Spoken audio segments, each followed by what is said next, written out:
Okay, hi, this is Brent from TradeGuild.blogspot.com, and it is the 30th of May. Today's actually my birthday, 35. Anyway, we're going to do a quick video, look at a couple positions that are in my portfolio, and just take a quick peek at blocks, the new Warden platform. Actually, Warden makes tools for blocks, that's a separate company. So, first off, we're looking at the Qs, and I've got 3C, the 22 version of 3C up on the screen. Basically, we're tracking accumulation distribution, presumably through divergences. So we're looking at the daily here, and obviously, you can see some divergences right from the get-go, right up here. Divergences can play out over a long period of time. Obviously, we see some distribution here in these big red days. But just because there's a divergence doesn't mean there's an imminent signal coming. So we have to look at it in different time frames, and that's why we call it 3C, compare, compare, compare. And here's the hourly time frame that we're going to take a look at real quick. And I'm just going to kind of show you how these divergences kind of work with this indicator. Basically, if you're making a new high, the indicator should be making a new high with price. So here we have a series of highs. We have a small divergence there. Kind of jumps back in gear here, but as you can see, there's a larger divergence in play all the way back here from March. As we make a new high over here, we don't get very much more in the indicator, and we kind of just go sideways here. Now we can see some deterioration, some crumbling. As we make a new low over here, it is kind of leveling off, and we see a little bit of an uptick there. We see a nice move up, and of course even a lower reading. Let me get rid of all this so you can see. So here's the highest high of the whole series, and it's really the lowest of the last three, and it's way below our reading back here. So anyway, we saw a big dip from there, a lot of volume on that, and as of now, clean this up, we'll zoom in a little bit. As of now, we have actually a positive divergence that just formed up, and I'll show you what I mean by that. As price over here just about touches the same level as what we see over there, you can see the indicators actually moved higher. We see a little move from that, little pullback here, it's in gear. Now the question is, does this go ahead and move up to these previous highs that we saw, and does the indicator follow it? If the indicator remains in this level, or it starts heading down, I think we can look for a drop in the Qs and the market in general, more than likely. Take a look at a 5-minute time frame real quick, and you can just get a little bit of a sense of what's going on there. It's pretty much in gear. Actually, we have a little bit of a leading divergence right now. So I guess it looks like we'll probably see a little bit more upside here before the Qs are done. Anyway, I'm going to jump into my portfolio, some stocks. We're going to look at the same, basically the same indicators here, TSV version of this.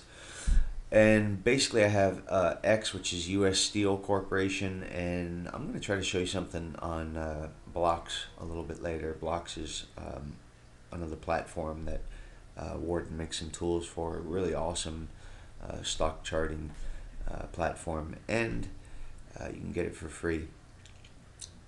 So here we have X, which is U.S. Steel. In my last video last week, I talked about the metals and mining sector not looking so hot. You can see really the big divergence here. It's very, very prominent. Prices heading up, indicators heading down. If we look at it on an hourly time frame, it's going to look pretty much just as bad. You can see we're making a new high over here, and the indicator's actually moving lower. I do think that we're seeing a little bit of a rally here, and I think there's a little bit more upside. I'll show you why. We're going to look at the 5-minute version of this, and basically what you have over here is a lower low than anything else over there, and the indicator actually moved up.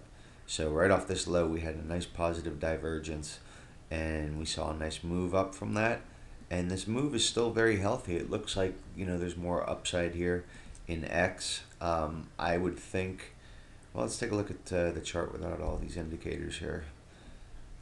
Let me just erase this. Okay, so I'm going to zoom in a little bit. Let's take a look at an hourly chart. We're going to look at some gaps here. Basically, your first zone of resistance came into play off this previous high and this gap. Oh, I'm moving around a little bit too much there. And this gap right in this area.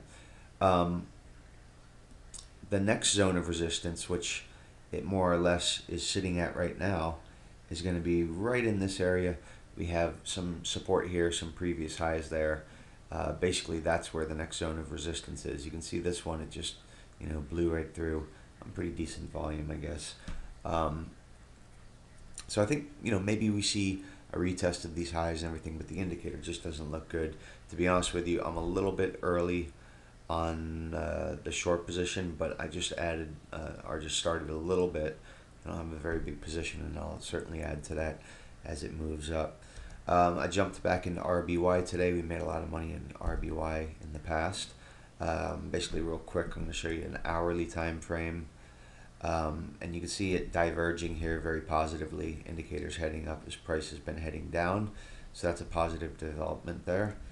And let's take a look at a 5-minute. And this is a little faster version of that indicator.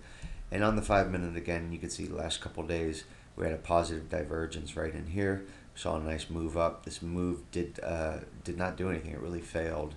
And we saw the pullback off that today. And now this indicator is in a leading divergence. So that's a very positive development for RBY, in my opinion. And next up is JDO, which I've been in for a while. Look at this huge divergence here since November, moving up as the stock's been moving down or sideways. Really, I think the hourly has shaped up a lot this month. You can see it went into a leading divergence over here. As price was still lingering down these levels, this was moving up and taking out these previous highs. So it's still moving up. On the 5-minute version, real quick, we could see a little bit of a stumbling here. Basically, it just did not move any higher over here. So we're going to probably see a little bit of consolidation. Let me take a look at the 1-minute real quick. Actually, let's take a look at a tick. Okay, so this is a tick, and basically, you can see positive divergence right there. Here's the move up. It's basically in gear, pulls back over here.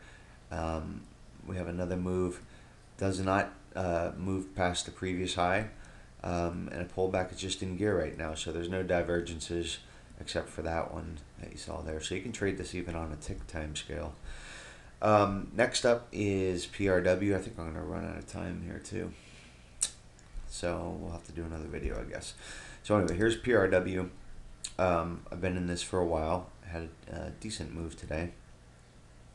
And basically what I'm seeing here, this hourly is moving into a leading divergence. It's taking out the former highs in this area, probably even in this area. So I was a little, I'll show you something later on PRW that I was a little skeptical of. I was thinking about getting rid of a little bit of it, but I think I'm going to hang on. Let me take a look at a little faster indicator here, and we'll take a look at an hourly chart. Very, very nice leading divergence today towards the end of the day, and actually the last couple of days we've seen this just really take off. Price is really no higher than it was back here in the middle of May, and the indicator is getting ready to challenge the early April highs. So I really like what I see in PRW right now. Let's take a look at a 5-minute real quick. And on the 5-minute chart, you see the divergence that led to the move. Basically price is flat over here, and you can see this indicator stepping up. There's the move, and it's pretty much in gear right now. So I think PRW still has more upside based on that leading divergence there in the 1-hour chart. So that's going to be it for this video. I'll be back, and I'm going to show you a couple more things.